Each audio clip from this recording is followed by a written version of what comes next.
کہا جاتا ہے کہ روح ہمیشہ جانتی ہے کہ خود کو ٹھیک کرنے کے لیے کیا کرنا ہے، بس چیلنج یہ ہوتا ہے کہ ذہن کو خاموش کرنا ہے۔ یہ کہانی سکھاتی ہے کہ خاموشی میں ایک آواز ہوتی ہے، بس آپ کو صبر سے سننے کی ضرورت ہے۔ ایک دفعہ کا ذکر ہے، ایک کسان تھا جس کے پاس ایک گھڑی تھی جو اس کے لیے جذباتی قدر اور بہت اہمیت رکھتی تھی۔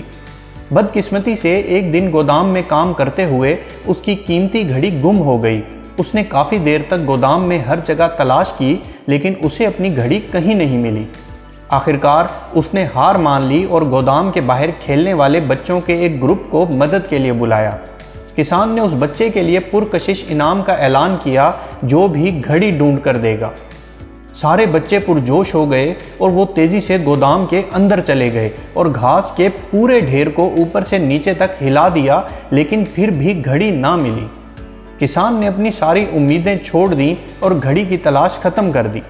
جب کسان گودام کا دروازہ بند کر رہا تھا تو ایک چھوٹا لڑکا اس کے پاس آیا اور کسان سے درخواست کی کہ اسے ایک اور موقع دیا جائے۔ کسان نے بچے کی طرف دیکھا اور مسکرایا۔ بچہ بہت مخلص دکھائی دے رہا تھا۔ اس نے اس بچے کو ایک بار پھر گھڑی تلاش کرنے کی اجازت دے دی۔ وہ چھوٹا لڑکا واپس گودام میں چلا گیا اور کھوئی ہوئی گھڑی تلاش کرنے لگا، اور تھوڑی دیر بعد چھوٹا بچہ ہاتھ میں گھڑی لیے باہر نکل آیا۔ کسان کافی خوش تھا اور حیران بھی، اور لڑکے سے پوچھا کہ وہ کیسے کامیاب ہوا جہاں باقی سب ناکام ہو گئے۔ لڑکے نے جواب دیا، وہ وہیں بیٹھا اور خاموشی سے گھڑی کی ٹک ٹک سننے کی کوشش کرنے لگا، اور خاموشی میں آواز سننا اور پھر تلاش کرنا بہت آسان تھا۔ کسان گھڑی ملنے پر خوش ہوا اور وعدے کے مطابق چھوٹے لڑکے کو اس نے انعام دیا۔ اسی طرح کسی بھی مسئلے کے لیے خاموشی اور پرسکون ذہن سے سوچنے میں چند منٹ لگانے سے آپ اپنے حواس کو بہتر طریقے سے استعمال کر سکتے ہیں۔ ایک پرسکون ذہن کام کرنے والے دماغ سے بہتر سوچ سکتا ہے۔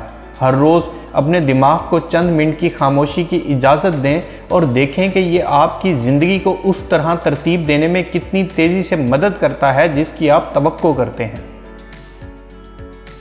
ویڈیو پسند آئی ہو تو لائک کیجئے اور مزید ایسی ویڈیوز کے لیے ہمارے چینل کو سبسکرائب کریں۔